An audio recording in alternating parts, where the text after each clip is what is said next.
Yep. All right. We're on. All right. Good evening. We will call our meeting to order for Lookingglass. This is December 10th, 2024. 11th? December 11th, 2024. What happened to the 10th? I know. Sorry, guys. So we'll call the meeting to order and we'll begin with our Pledge of Allegiance. I pledge Allegiance to the flag of the United States of America and to the republic for which it stands, one nation, under God, indivisible, with liberty and justice for all. Okay. And next, I'll get us started with a prayer and then we'll move on.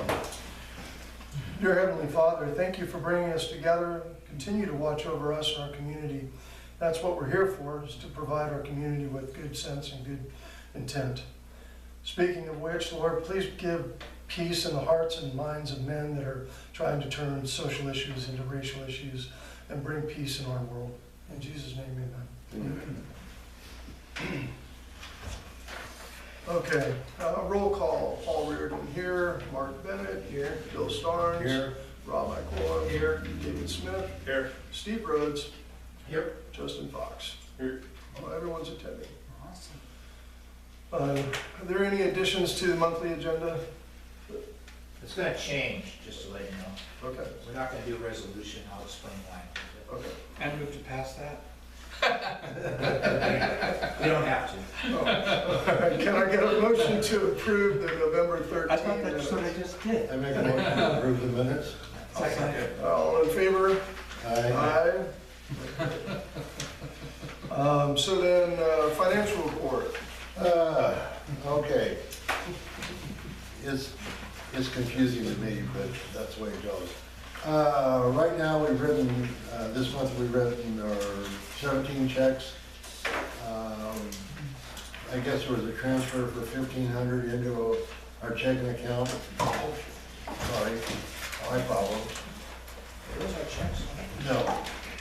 The checks didn't get hit. The check didn't get. We're good. That's all right. He's getting some towels. Sorry about that. That's okay, keep going. We wrote 17 checks for a total of $46,741.53. Checking balance right now is $38,983. Our money market account is $169,836.33. Our public fund checking is $348,539.94. That is our grant money, I believe. Yeah, our seismic grant. Yeah. I'd like to have a motion to I'll make that motion. I'll second it. All in favor? Aye. Aye. Sorry about that.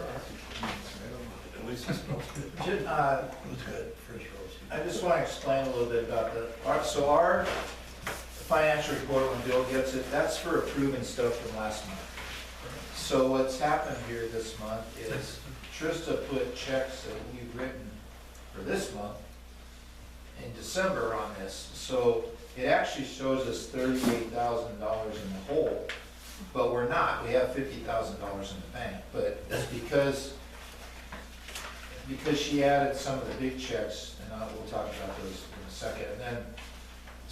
And then when Bill's also got the Excel spreadsheet, she mixed our, I just want to let you know that she mixed our general fund money in with the seismic grant money. So it looks like we have $500,000 in our general fund, which we don't. So I have to talk to her about that.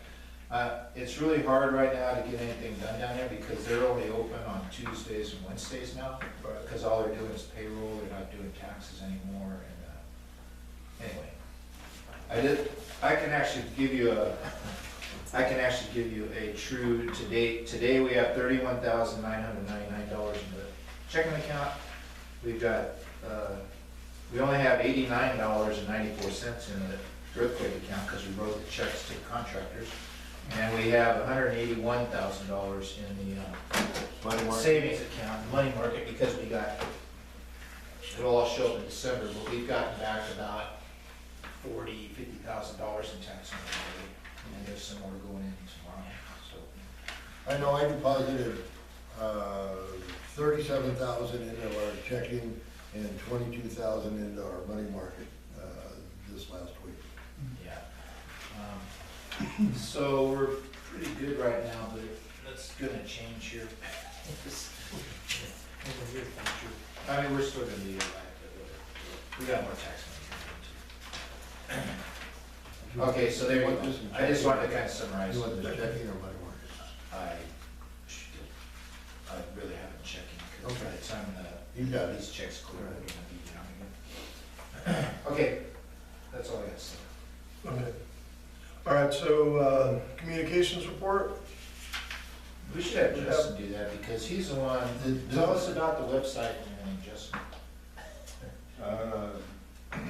Basically, I'm trying to keep up with it.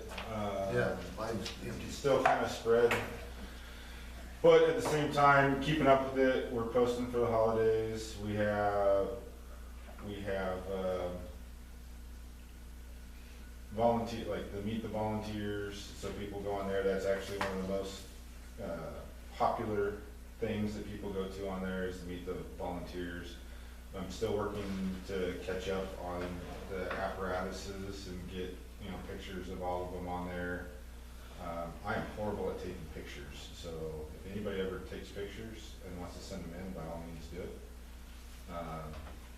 Usually I'm too busy to take pictures, so I don't even think about it. I think we're sitting at about 1,200 views on the page as of this morning. We've been averaging about 2,000 views a month. Yeah, I checked that, and it was like 2,100 last month, which has been just about the same every month. Okay. Okay. Do we have any public comments? No public comments today, so we're on to Chief's report. Okay, so for November, it's starting to slow down a little bit. We had 19 calls, 11 medical, 3 motor vehicle accidents, 1 hazardous condition. That was the illegal burn, I think. 3 lift assists, assisting our elderly friends, and 1 medical standby. There's a charity event up at the Champaign Creek with a raising for a food. Who was it for? It was a food pantry. Canned food. Canned food. So they asked for medical standby for the event. Training this month, we had the hazmat team come out from Lewisburg. Justin set that up, so they went over operations and equipment. We had May Day training, and then a fit test. We have to do annual fit test for our SCBA mask, and then any new people, so we got that. North Douglas is doing that for us now as a service, so we're not, are they charging us?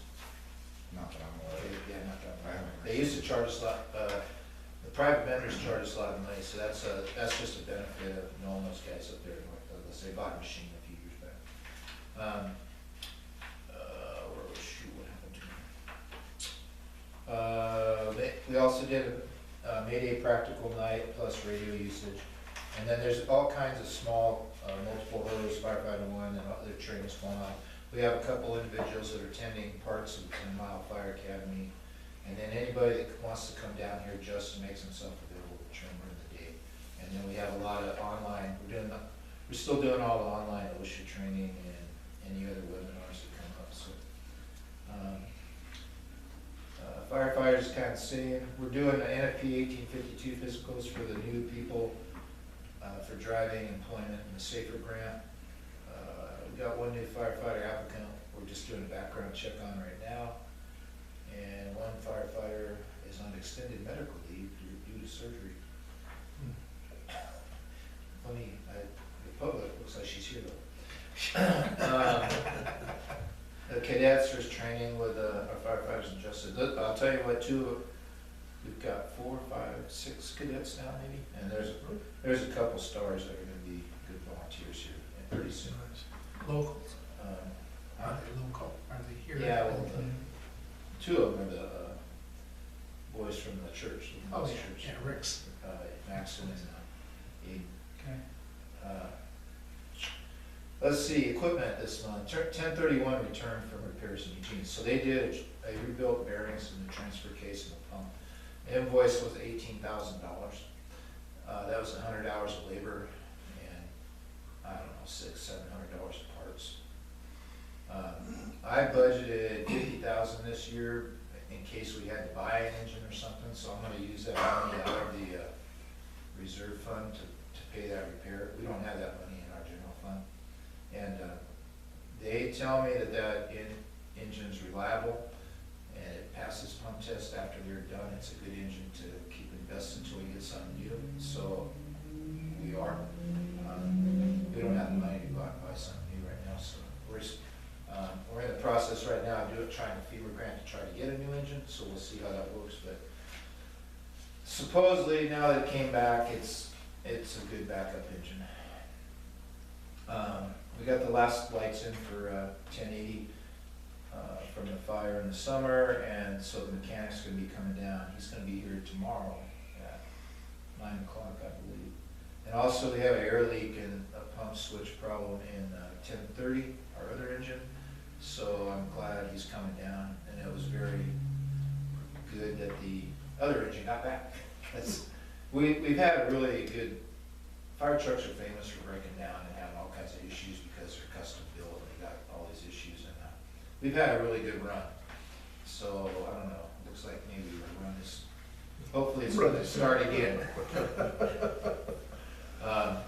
Also, the new tender, we're going to take the radio out of the old tender and put it in the new one, so that's part of the deal that the mechanic's supposed to do. We ordered our next round of VFA equipment, it's about $4,000, and also helmets that we had on that grant, and that's about that. So with the facility, it's the finished work's coming along. Roofing, gutters, and trim, all that stuff got finished. Electrical, lighting, painting, they've been here every day working on the electrical and lighting. I think they're getting pretty close. They're starting on the asphalt and drainage and the ADA parking area out there. A walkthrough was scheduled for this week and last week, but it's not gonna happen until next week now. They're not ready for a final, what do they call it, a punch thing or something. It's like the final walkthrough. They're not there yet. There's still a bunch of little things like those nice little holes over there, blocks in the office that haven't been filled, all that kind of stuff. So hopefully next week. They're still saying they're gonna finish by the end of the year. I don't know if that's gonna happen. If they don't, we're gonna be extending it out again. We have to sign another contract extension, which we've already done twice. There's been some plans that have changed. The parking lot did because of the budget, and also the state has been disallowing things that aren't retrofit. They're renovations. So like the train across from the station was supposed to have one. That was gonna be she has turned that down with the architect and engineers negotiate with the lady from the state. And she's turned that down, and they modified it to what you see outside right now. They're gonna fix that asphalt, have a concrete trench down to the draining off that corner of the building. They shot the whole front end and say the other water goes the other way naturally, so they're not gonna do anything with it. And that's all kind of tied in with the ADA parking lot space, that drain is going to protect that space from getting water and keep it flat over there or something. I'm not. Justin's been here almost every day too. I'm kind of at a loss for some of the things that they're doing now. Let's see, what else are we at? What else did they change? Oh, the electric. They were gonna put in a new electric feed off of Douglas Electric. There's a pole sitting right there along the fence now with all these meters and stuff on it and wire, and it's gonna be left there because they denied that. We were trying to get that installed because we're gonna have to have the units out of here still as they're doing this asphalt and the lip all the way across the front of the station. We were trying to get that electrical put into the pole structure so that we could keep the vehicles charged without using extension cords and everything. And right now, we're not gonna have the capability to keep them all 5 of them charged, or 6 of them, or whatever we got outside. But anyway, they just allowed that, so it looks like that pole is gonna sit out there and be left here. So they said it was about a $36,000 job to finish that from there to the barn, if we ever want to do it or get a grant to do it, finish it or something. We're trying to, with this final walkthrough, we're gonna try to fight about that because they're making us put our units outside, and they gotta have power to keep them charged and keep the air compressors running on and stuff, so. There's just, some issues like that. The big budget problem was the roof, and, there's still money left, and there's still contingency left, so hopefully they can do this stuff. The two things they're talking about doing aren't gonna be that big of a deal, so. We've got 2 or 3 reimbursements back in the last month. Almost about 500,000 worth, so that's all gone back to the contractors. We got another one pending right now, 255, so that leaves about 350,000 in the budget, plus there's another 280 in contingencies that hasn't been spent yet.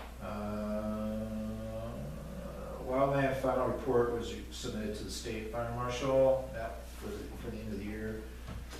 We entered into grant writing contracts for the AFG fire truck grant, that's due next Friday.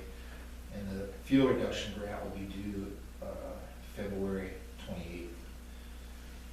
The new engine we're trying to get is about $610,000. It's a four-wheel drive commercial, they call it a Timberwolf.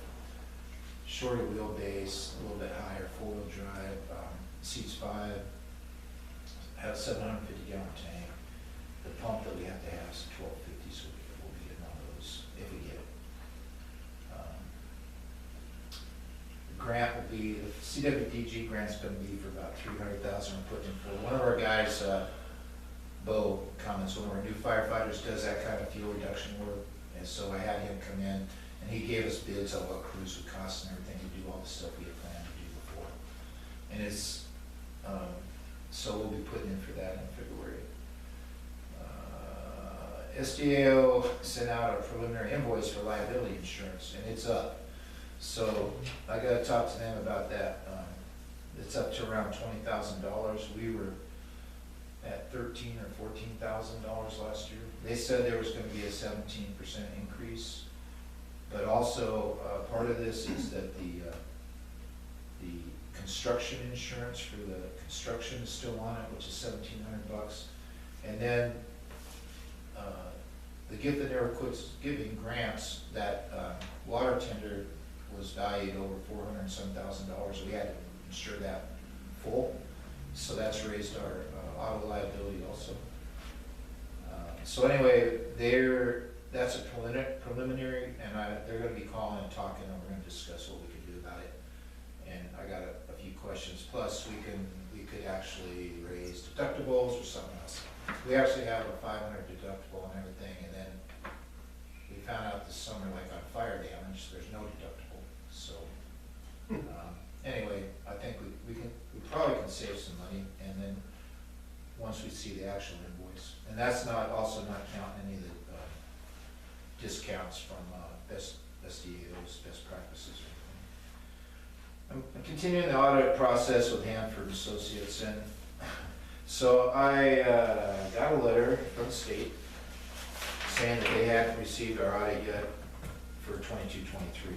So remember back earlier last year, we were going through this whole audit thing where, first of all, the local audit companies, if they had any room, wanted between $17,000 and $20,000 to do it because of the price of the earthquake grant and safer.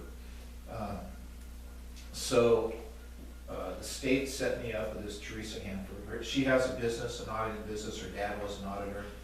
He's passed away, and she took over the business and got a license and everything. Well, I've been dealing with her and sending her stuff all this time. The last I actually heard from her was in June.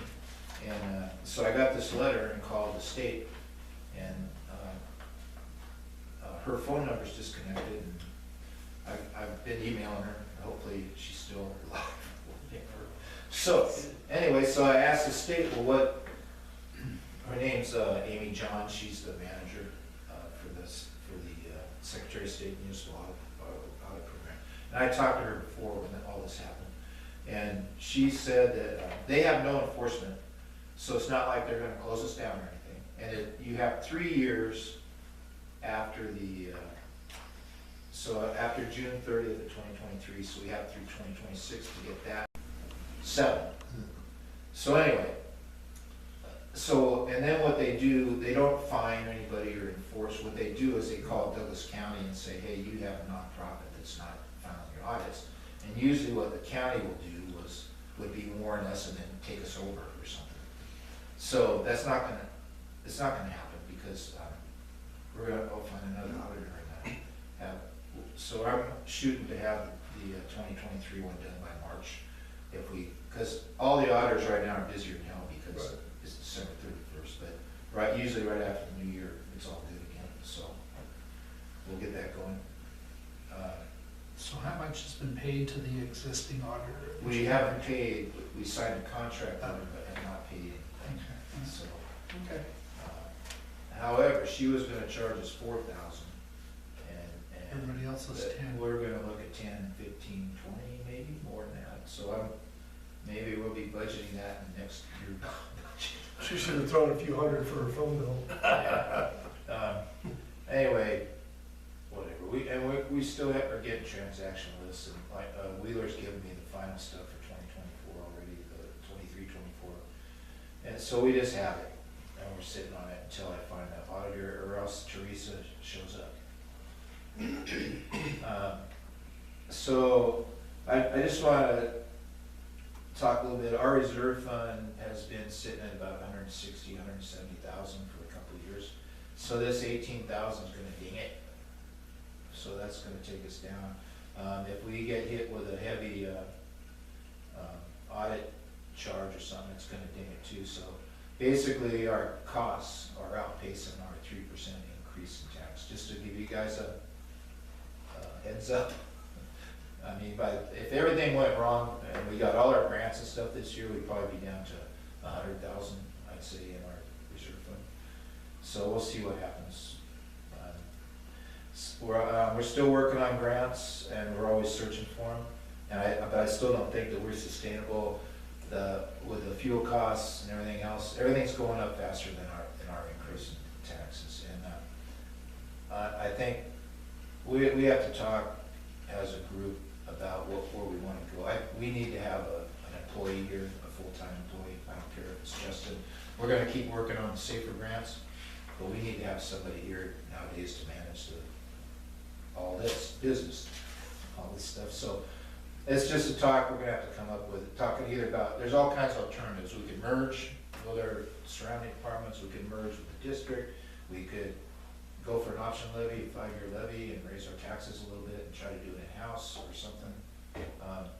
The one thing about the levy is, if last time we did that a long time ago, it was a different time and there was some different reasons, but we weren't successful.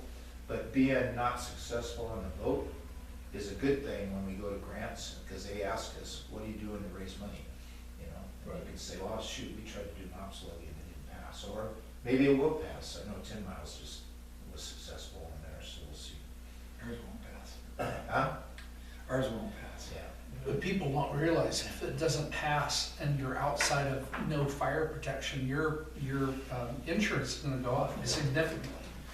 So that's the other balance. We can do a lot of better work on communicating that and what we're saving and how much. I mean, Patricia, after that last one, she went and redid her insurance, and she came in and told us, I forget what you said, when we went to a 4 from a 6 on your house insurance.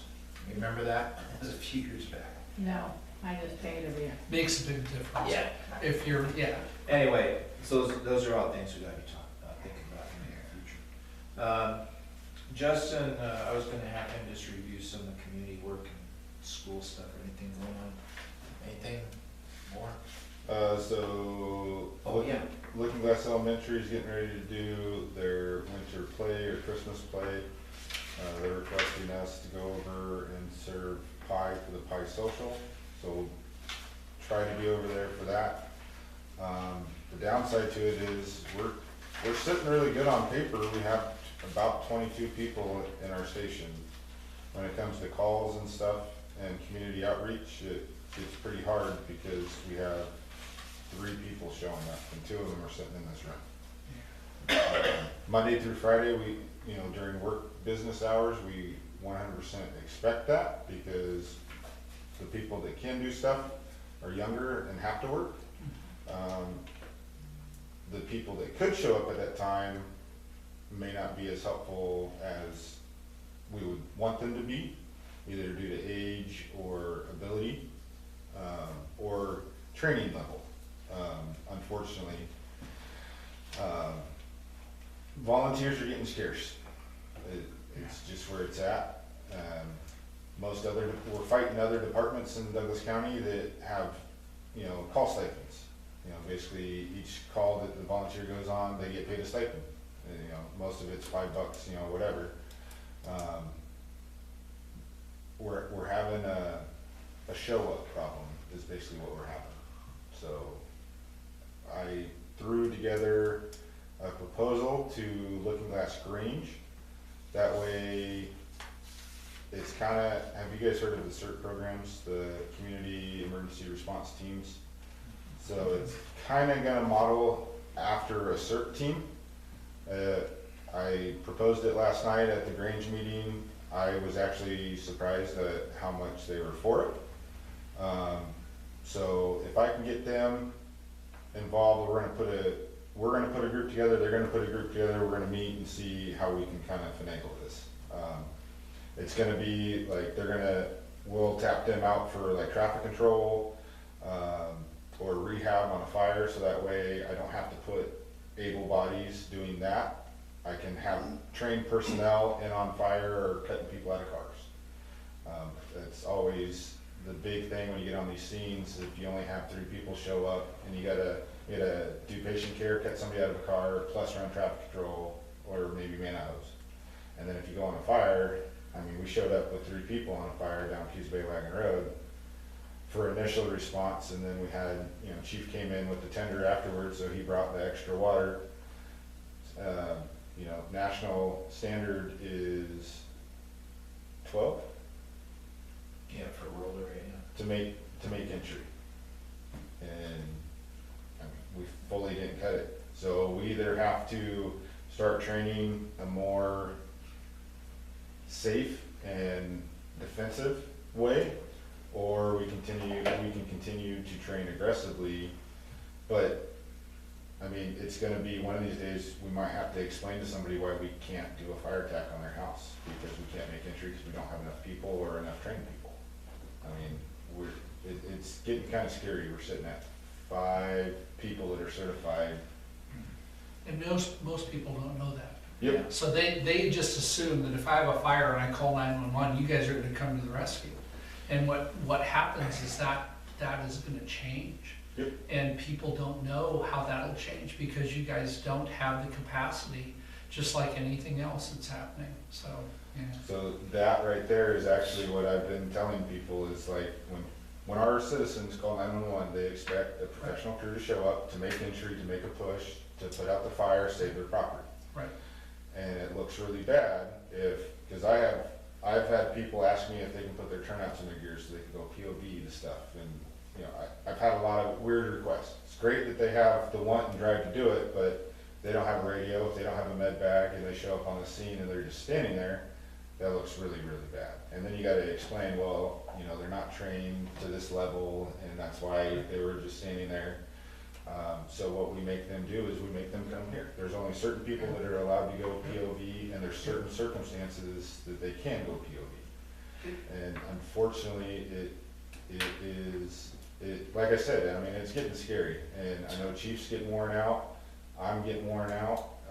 I brought Bob back just to take the paperwork side of training and to help us run IC. So on fire calls or MBAs, he'll show up for that kind of stuff, that he can sit back and run IC, and that opens me up that I can go do other stuff instead of me or Chief having to run IC. You have people that have the drive, but then once they see how much work is actually in it, then you start kind of losing people, especially when there's no perks to the job. Incentive, some kind of Right. incentive. Right. Yeah, I'm one that it's taken me a long time to kind of realize, my whole mentality is if you're not in here 100%, you know, why are you even showing up? But at the same time, you know, there's a place for everybody. We need people, we need volunteers to do, you know, media work. We need people to run a Facebook, to run the nextdoor.com, to run the website, to, you know, I would like to throw a newsletter together, but then again, that's just one more thing that we have to do. You know, we have the address sign push going on, and I think we've had 8 people get a hold of us for that, because we actually have people that they don't want us to know their address. We have things around here that need done, like mowing the lawn and, you know, cleaning the blackberries and you know, maintenance apparatus, you know, stuff that is little that we don't have to send it to a shop and get another $18,000 bill. It's little things that add up and take forever to do and accomplish. I actually have to write myself a list, and I sit there and I go down the list, and then if I catch myself wandering, I have to go, no, go back to the list. And if I haven't crossed it out yet, I gotta redo it. And it's getting kind of scary. So, and we've been talking about looking for grants and money for a modular or something here for residents, or maybe going to expansion or something. That's a way a lot of the departments are getting the younger kids, the students out of the schools. When a lot of these school kids are 18, 19, 20 years old and if they're going through the school, they've got SCBA training, and they've got all this stuff to get inside. All they need to go is with a certified firefighter. So that's how District 2, or I mean CDF&R, they have two-person engines, and they're running a third and fourth person on a lot of their stuff. And those are all students from UCC that are riding along with them. So That's still volunteer. I mean, Yeah. you're looking for volunteer. That's the whole thing. Yeah. We're not running on paid, you know, paid people. I mean, that's the downside, is people don't realize that with an $84,000 base, Steve, we haven't got enough money to, I mean, I look at these numbers, it's unreal. yeah. You guys can't even, I mean, even a volunteer staff is even marginal just with the SDAO and insurance and operational expenses. So, I mean, we have to have some serious talk about what we're gonna do, because it's gonna change. You guys can only support so much. And people, I appreciate, but people aren't gonna volunteer for, you know, for serious involvement in the future, risking their lives and everything else. So, anyway, thank you for what you guys do, but we have to sit down and talk about that. If tying in the Grange on some of the stuff, I mean, whether it be doing bills or all that kind of stuff, we have people over there that I think would want to do that. And we've actually got a few of them. We got one that's actually signed up as a volunteer over here. And I think we can, what he's proposing, I think would be a real benefit, having both of us together. Would be better marketing and stuff, I think. You know, like bingo night, we can have recruitment going on or something, because that's the only thing that really draws the community in. I don't know, you guys know, the farm market closed, and last night the Grange voted to discontinue the farm market next year because nobody's going. There was nobody going. There was 10 people, vendors sitting there all day with nobody in there, and they didn't have anything to sell. Yeah. You know, Steve, I have a friend that went to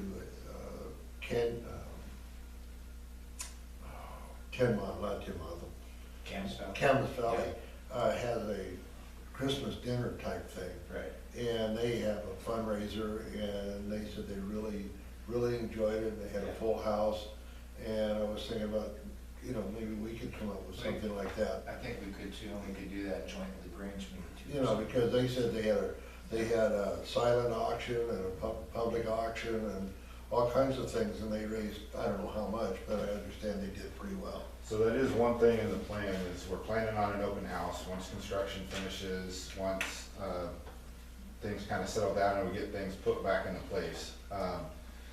We're gonna do an open house and a push-in ceremony for the new apparatus on the same day, make it big, get the news out here. We've already been talking with the Grange about coming over and helping serve the food. That way, if we get a call, you know, we can respond to it. But that's one of the challenges, is if we set something like this up and it's just us, if we get a call, then we have a whole bunch of people just standing around. Right. So, like, the fire service isn't, to me, a service, it's a family, and it takes a family to run it. I mean, Yeah. it's one of those that, it's not just the volunteer that's coming in here and spending the time to train and get better and safer at what they're doing and better serve the citizens. It's also their family supporting them, because if their family's not supporting them, they don't wanna come in here. Because then they're gonna get in trouble because they're spending too much time here. Right. My wife actually thought I was just coming down here and playing around all the time. And I brought her down to a drill, and then she's like, oh, okay, you actually do work. And now she's one of our volunteers. Right. Yeah. But you have, this is for some people, it's not for everybody. So, some people don't wanna do a lot of work, but at the same time, like, I got lazy work that people can do too. Yeah. I mean, if you guys like reading my stuff, something's wrong with you, because I am not a writer, that's not my gig, but I like training people, and what the whole mindset has been is train people, train thinking firefighters, hold them to a standard to draw more people in, and we have to a point. By going out to these other academies and helping teach them, like, we're getting known, we're getting seen, working with the paid departments, we're getting known, we're getting seen. Like, we actually have people, when I go to the UFA meeting, the Umpqua Fire Instructor Association, like, they're asking if we're gonna hold the annual LPG class, they're asking if we're gonna do the annual Wildland Task Force event. I have other entities asking about that. The 30th of January, I'm bringing National Tims in, and we're bringing people in from all of Douglas County, not just firefighters, but also law enforcement. I have a dispatcher wanting to go. ODOT is able to go. It's actually hosted by ODOT, but anybody that they need trained is able to go. Tow truck drivers, we're trying. It's just, we can only try so much. So. Oh, that's the end of the Chiefs report. Merry Christmas. Yeah. Anyway, It's all good. It's all good. Keep trying though, guys. Don't get discouraged. I know Justin, the grant, that's part of his deal, is recruitment and retention, and he's gone to some of the National Fire Academy stuff about it and everything else, and we're doing everything that they say, and we're doing more than that. And I know he gets disappointed and just trying to, like, you feel like you're beating your head against the wall, and he's doing a great job. I don't know how to tell him anymore what kind of good job he's doing, but it's been a real positive for us, and we still got a couple more years on this grant, 3 years or something, so we'll keep moving forward. What do you have in mind for taxes? Well, so that's something we need to talk about. It would take, like, we're at 50 cents per thousand now. It'd take 50 cents per thousand to have a person here, 8 hours a day, 7 days a week. So there's $1. And then if we want to, 50 cents a thousand, every time you do 50 cents a thousand, you're gonna be raising 85,000. So if we're gonna do some kind of vehicle replacement plan, or whatever else we're doing, or expansion, or anything else. So anything we have to pay for that we can't get grants for, we're gonna have to figure that out and do. But you're talking double or triple the taxes. Right. So we would need to know, like, a budget, like a Right. perfect world scenario. Right. Here's what we need. If we could have one guy or two guys, this is what it's gonna cost, and then we can disseminate out how much can we raise, either community fundraisers or what have you, to get some extra money, but it'd have to be an annual thing. Like, maybe we put together an annual, they do annual fundraisers for different school programs and stuff in the area, and just have a banquet or something down at the casino. You buy a table, the money goes to the fire department, something like that, serve a nice dinner, and maybe it's $80 a plate, maybe it's $100 a plate. And we could do something like that at the casino and see how much money we can raise. I know for the FFA, they raised almost $300,000 in one night out of people from Douglas County. So I don't see why we couldn't raise $50,000 to $100,000 that way. But the problem is, But we need to know what our budget is. it's localized though. Yeah. You're talking about people aren't gonna fund this organization, this area or community if they're not in this community. Well, I think if it's presented in the right way, and we talk to the leaders in the community, there's a lot of people, you know, I can think of a few videos, and we can talk to them and have them help us put these together. And some of them are community organizations that are also nonprofit, but they make a lot of money off of this, you know, through their state funding and stuff. That's So there's great. a way we can do it. But if- We'll look into that, but we need a budget. Like, first, we gotta start with a budget. So this would be a perfect world. If you can figure out what that number is, and then we can meet in January, and we'll look at different options and come up with some ideas. And I'll start For talking one to, firefighter, you're looking at about $120,000 a year for salary and, medical expenses, 401K, you know, all that stuff. Or PERS, not 401K. yeah, but we may have to slowly step into this too, like we may not get a perfect world, but let's start with a perfect world scenario and see what we can do. No, I get you, but it's one of those, like, we've looked at it, it's about roughly about 120,000 per year per person to pay salary, and then to include, you know, their benefits. It's about 120,000 a year. And then how many would you need that you'd want to be able to pay? Start with one. Well, yeah, we gotta start, exactly. Yeah, but you're gonna start with One is one. nothing, but You're gonna one is something. So my goal right now is, if I get a modular house out there, that I can start bringing people from outside of the district and offer, you know, room, that, hey, you live here, you go on calls, we train you, you get on the job experience from living here. And we always What do have you do, an like a apparatus. 3-day on? No, Put so them in rotation, how do you do that? 'Cause I are would they try, gonna work I 24 hours a would day, start or- a sleepers program. Right, so they're on 24 hours for how So- many days? If we get enough, what it'll be in like an A, B, C shift. So you're on for a day, you're off for 2. You're on for a day, you're off for 2. Is the way that the sleeper program will go. Right, so you would need 3 in rotation probably for a 7-day cycle. So It- 2.5. If we can get 3, that's awesome. But now you're at almost 400,000 a year. Yep, Yeah, that's, but we're talking about just, because we've also talked about just 8 hours a day, you know, like a Monday through Friday thing, you know, at least being here 8 hours a day, 40 hours a week, and you're still looking at about 120,000. As long as somebody's here then, and as long as we have somebody that can step into the role in the weekends, because we've talked about duty shift officer, you know, somebody taking it, and so you at least, because for a rig to roll up, you need an engineer, you need an officer, and you need a firefighter. A lot of times, those 3 roles are filled by one person in the driver's seat, that when they get there, they have to go. And then you're lucky if you get 1 or 2 people. Like the other night, I was really lucky because I had 3 people in there for the Grange call. The Grange was on fire, it was on fire. It was a burn pit. But by the time that I got here, I had 2 cadets that were here. Now, I can't take them interior due to OSHA laws, but I can start an exterior attack by using those cadets. I can hit a transitional attack, and we can start putting water on it at least. And then with me being there, I can pump, I can take command, but we can't go interior because not one of those 3 were certified to go interior. So I would have had to been the one to go interior, but I didn't have another qualified engineer. right. So that's the game that we play, that even once we get people here, we still gotta get them the training to get them trained up to where they can actually, it sounds bad, but they can be of use. You know, when I go on an MBA, which is 1 or 2 people, I'm doing multiple jobs, to include the job that I have them doing, because maybe they aren't trained up 100%. And we've had to sacrifice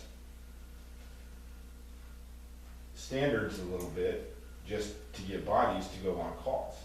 Right. And, I mean, it's dangerous to a point, but, you know, if they have the right guidance and they have the right common sense and comprehension, you can still work, but you're not gonna be as efficient and, you know, quick as you would be if you had a full rig of trained people. Right, and then what do you think is gonna happen to the volunteers when they see that there's somebody here getting paid, and then they go, well, I want that job?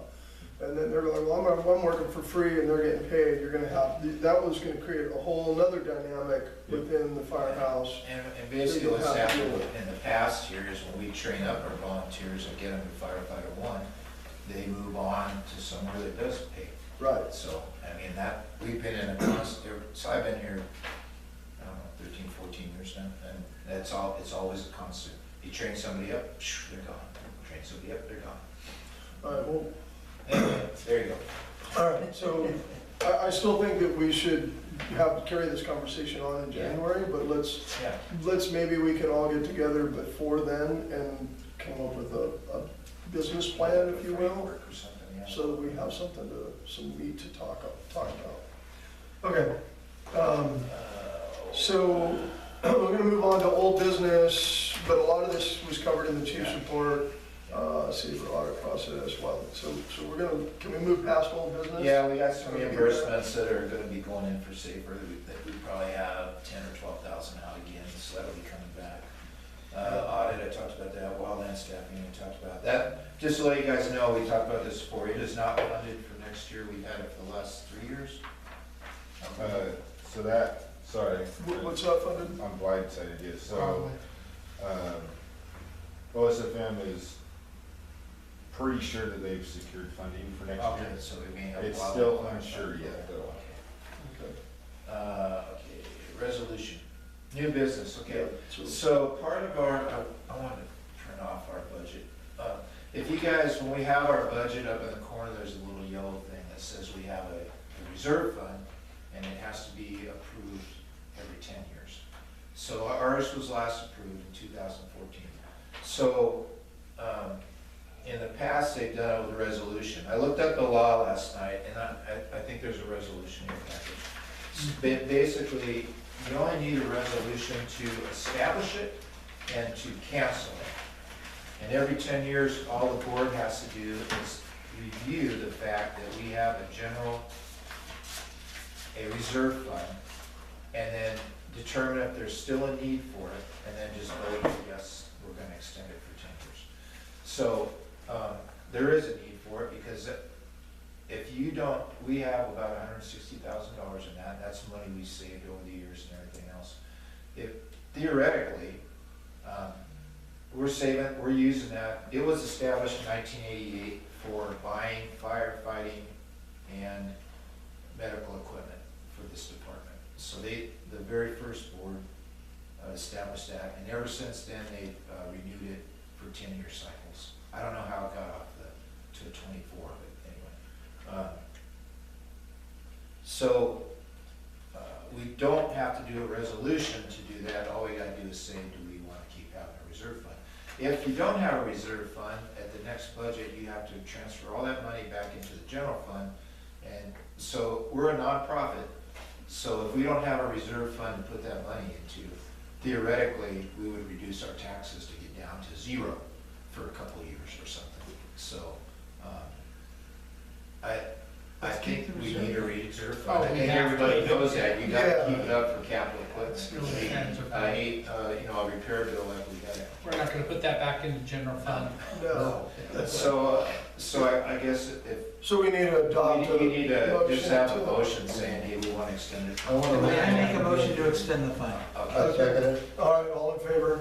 Aye. Motion passes, Can we- we'll extend the fund. Is there one piece of paper that we should all sign? You're not gonna have to, Sign it right now? we don't have to have a resolution unless you're abolishing it. Or you initially, I just went back and read, I was reading the law last night, and so I was premature in making this resolution.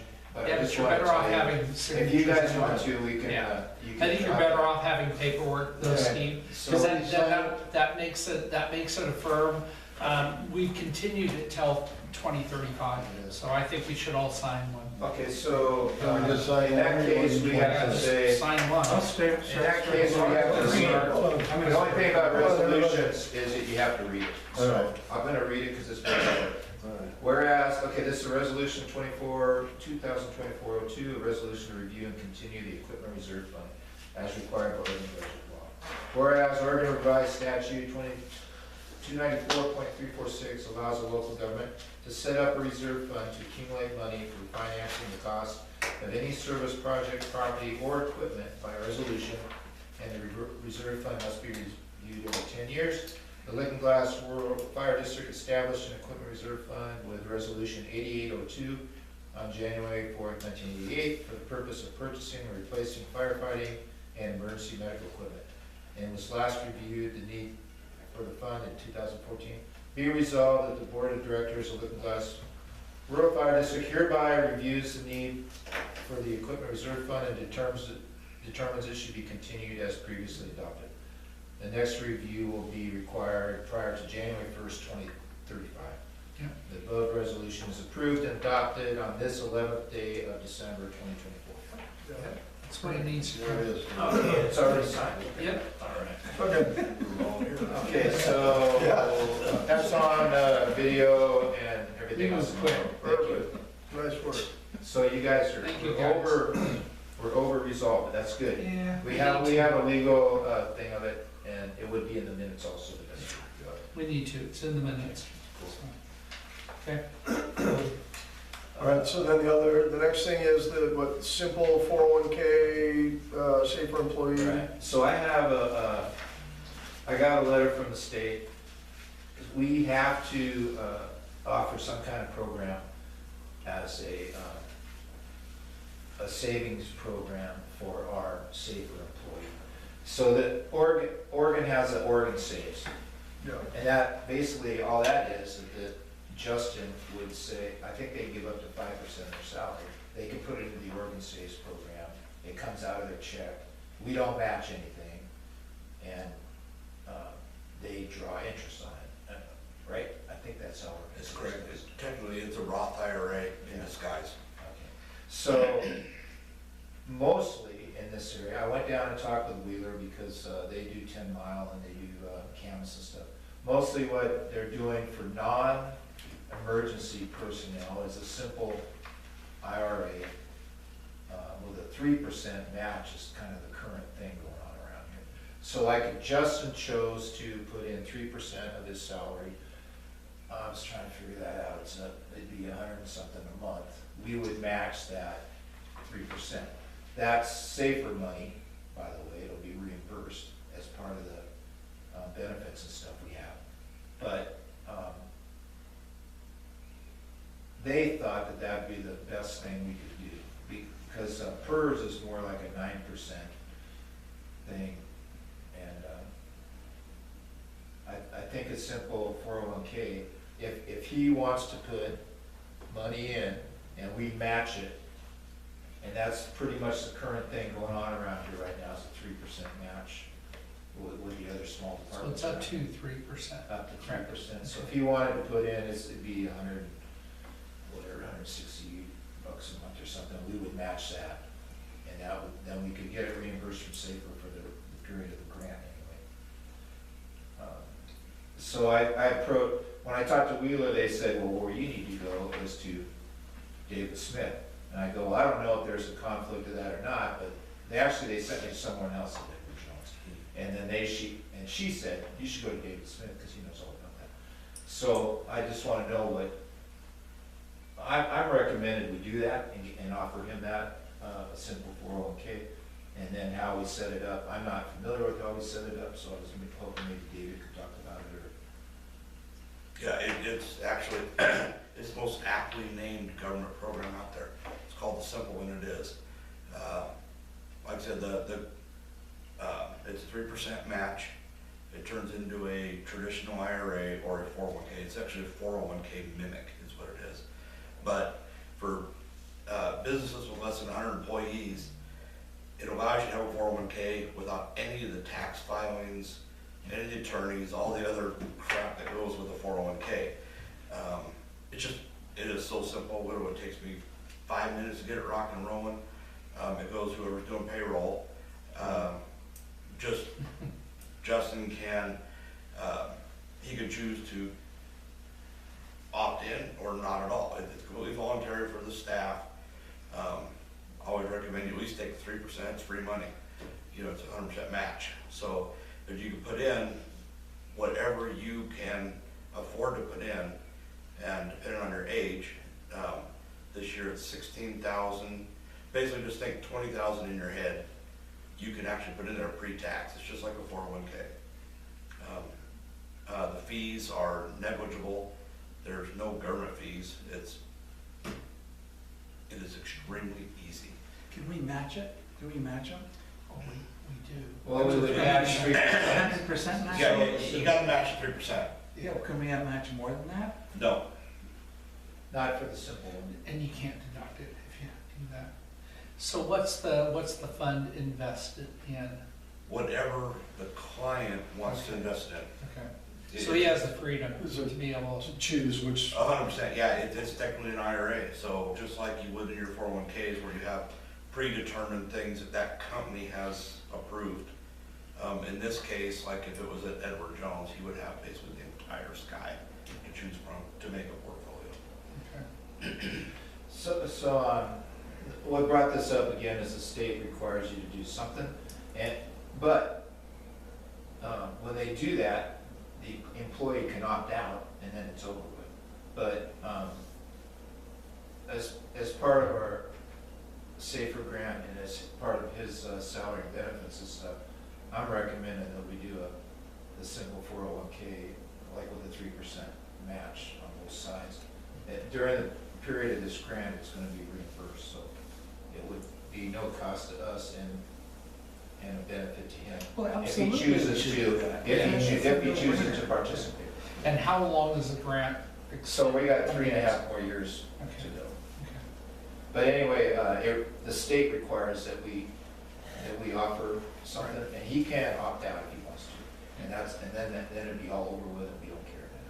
But I'd like to offer that to him anyways to start. Let's offer it. We should. yeah. Well, We need a motion? I make a motion to offer it to I'll him. second. Mark, Bill? Okay, all in favor? Aye. Aye. Aye. Motion passes. So we'll adopt a simple 401k, and we need to find out what the ramifications are of doing it with David. Well, I've been thinking about it, and it's like conflict of interest. I really don't see one because it's a volunteer program. As long as it passes without my vote being part of it. If there's a majority without me, I'll just stay out of the vote completely. Then it's, yeah. Well, I think we just had the vote to adopt. Can we just vote for Rob to take care of the whole thing? And Rob, you can't vote. I make a motion for that. David, David.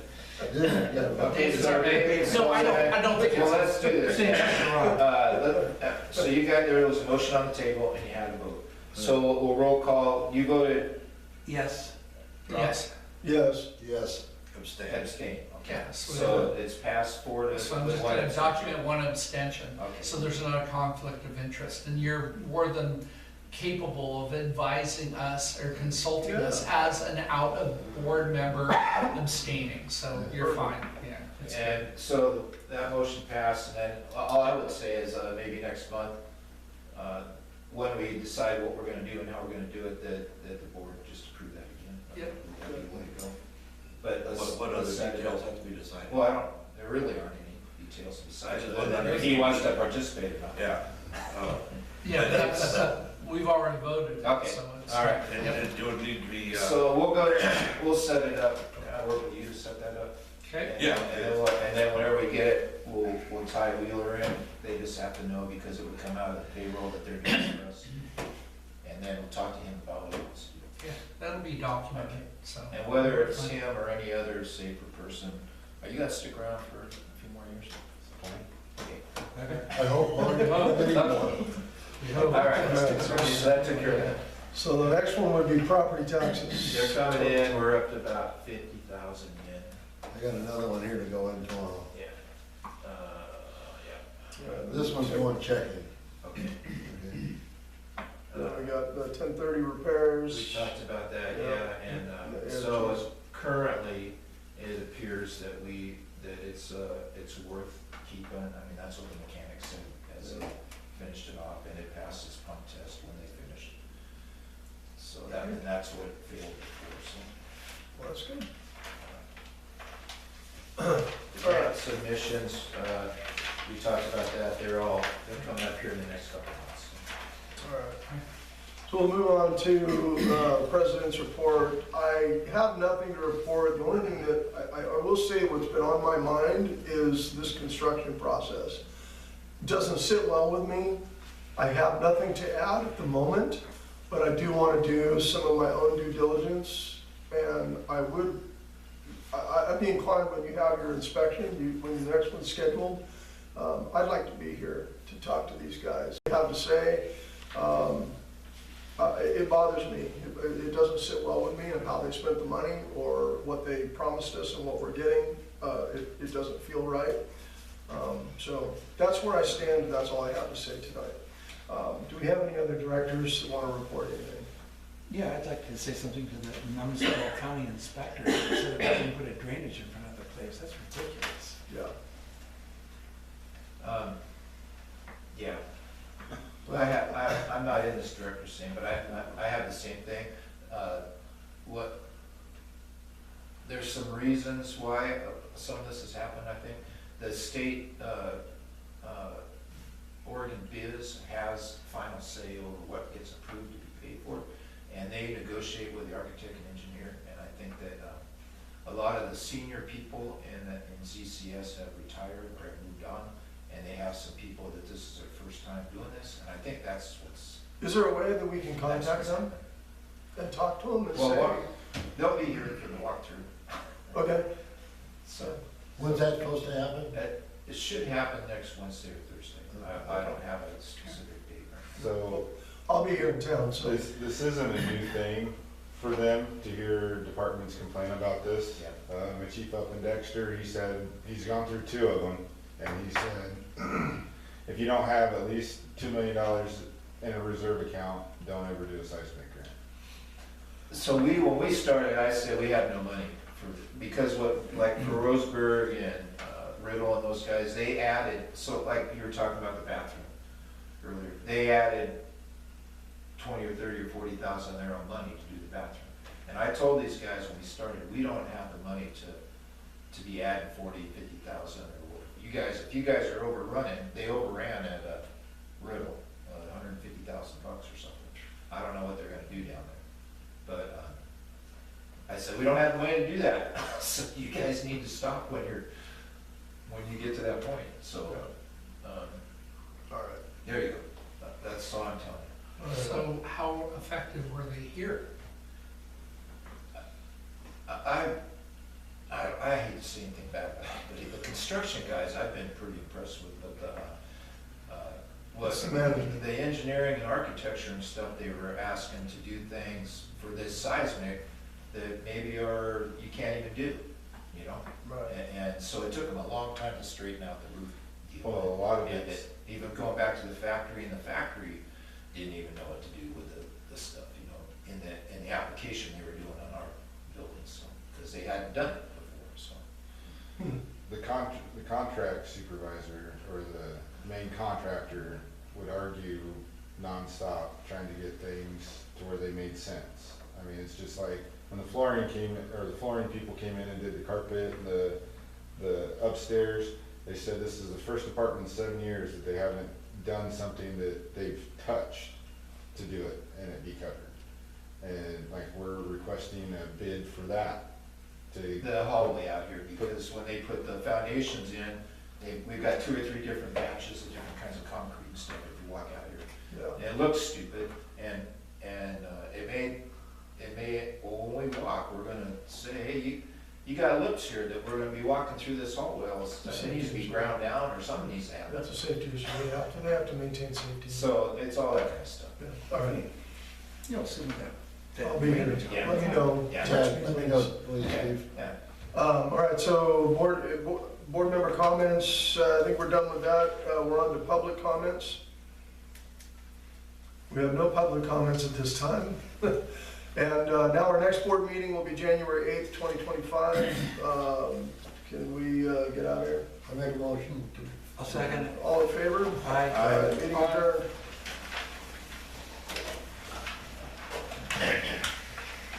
Is that a record for me? Yeah. Oh, no,